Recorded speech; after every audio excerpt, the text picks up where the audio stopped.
Often in our worship service, we invite children to come forward. But this evening, we remember that all of us are children of God and that we have come to hear this story. Come to hear a story that has been told again and again in many ways. This is a story about a special shepherd on that very night that we have come to celebrate. So, we do have a story to share with you. Remember, all stories are true. Some may have actually happened. And when we say once upon a time, it's happening to you. Once upon a time, there was an unusual family. In the midst of a village that wanted to have lots of boys, they had all daughters instead. This family was in the sheep herding business. The father needed help, and as his daughters grew, it didn't take long before he knew for sure who would be the one to help him.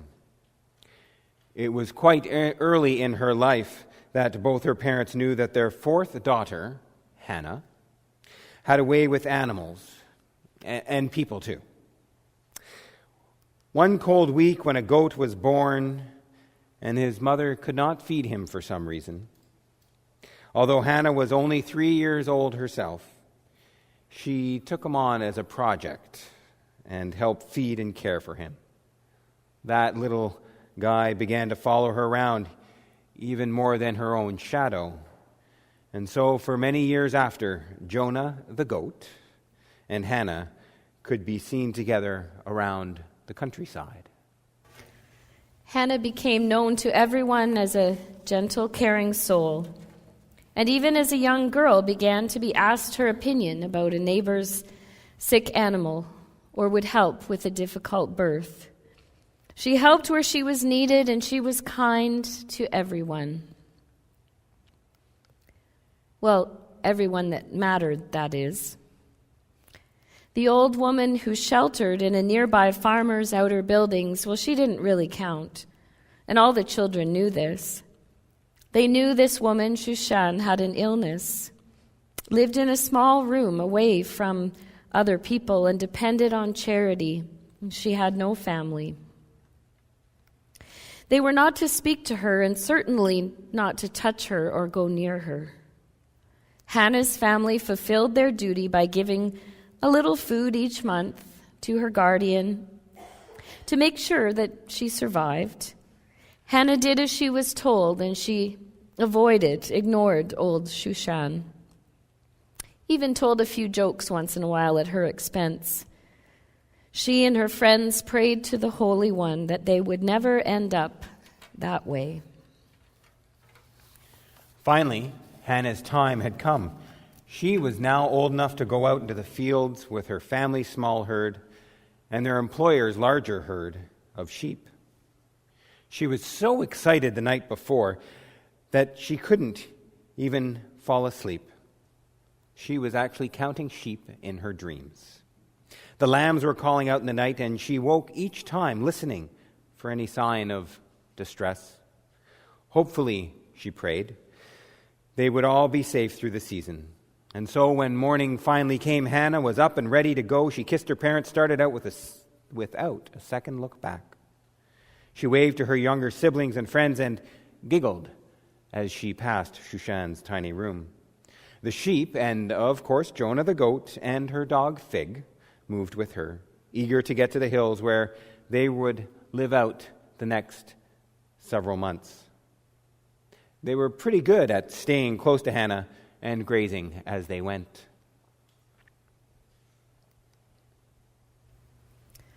The time out in the hills did not pass slowly as some of us might imagine.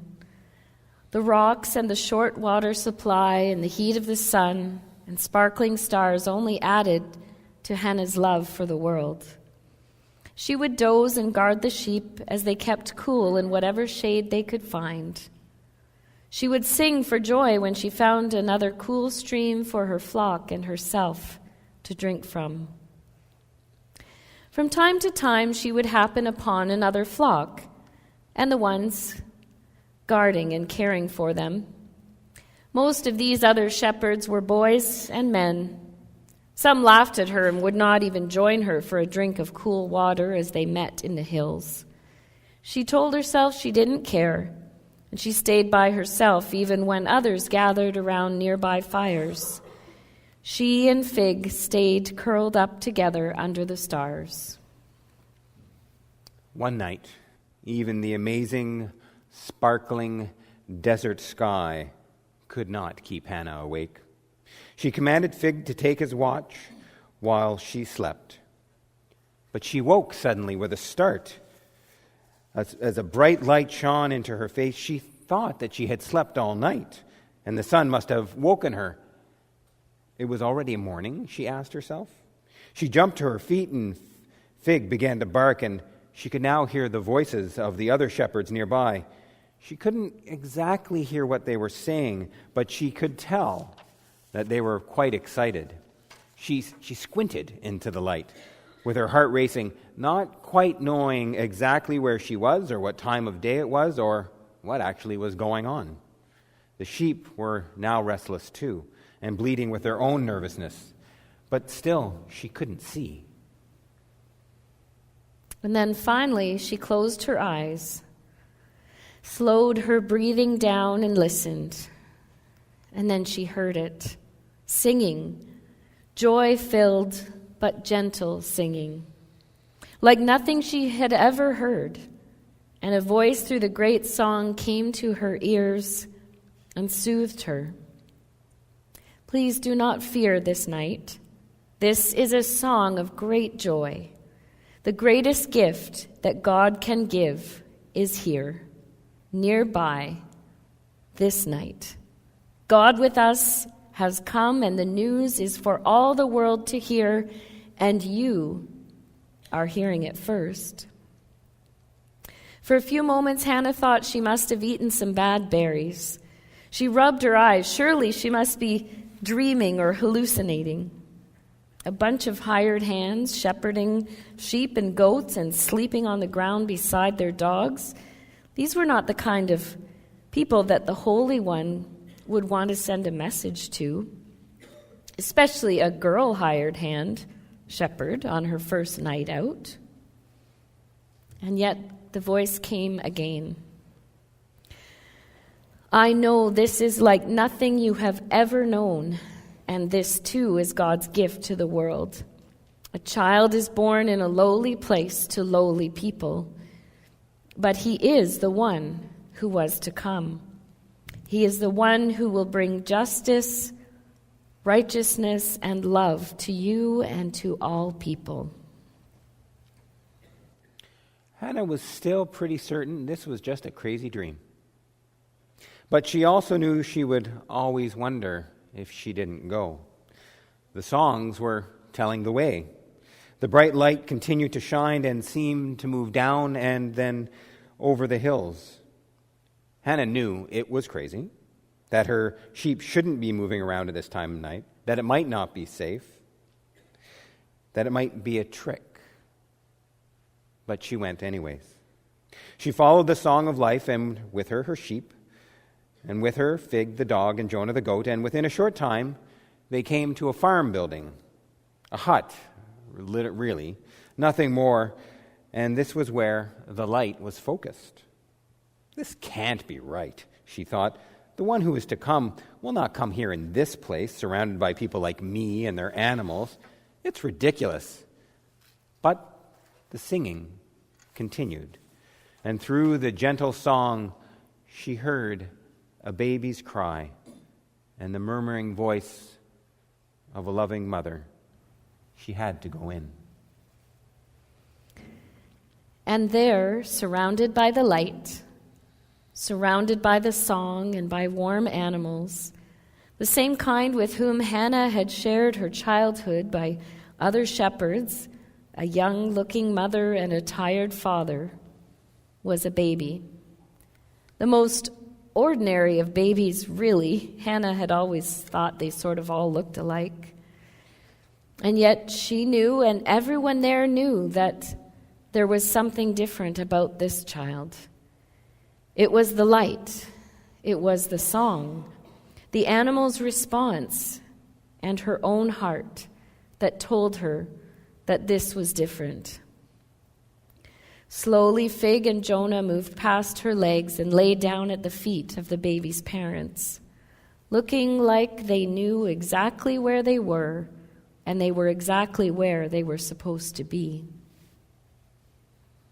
As everyone stood quietly, with an indescribable sense of awe, and the gentle sounds of the song and the animals lulling everyone into a sense of peace, there came a bit of a commotion from the street behind Hannah. She heard raised voices and a scuffle, and then the crowd parted.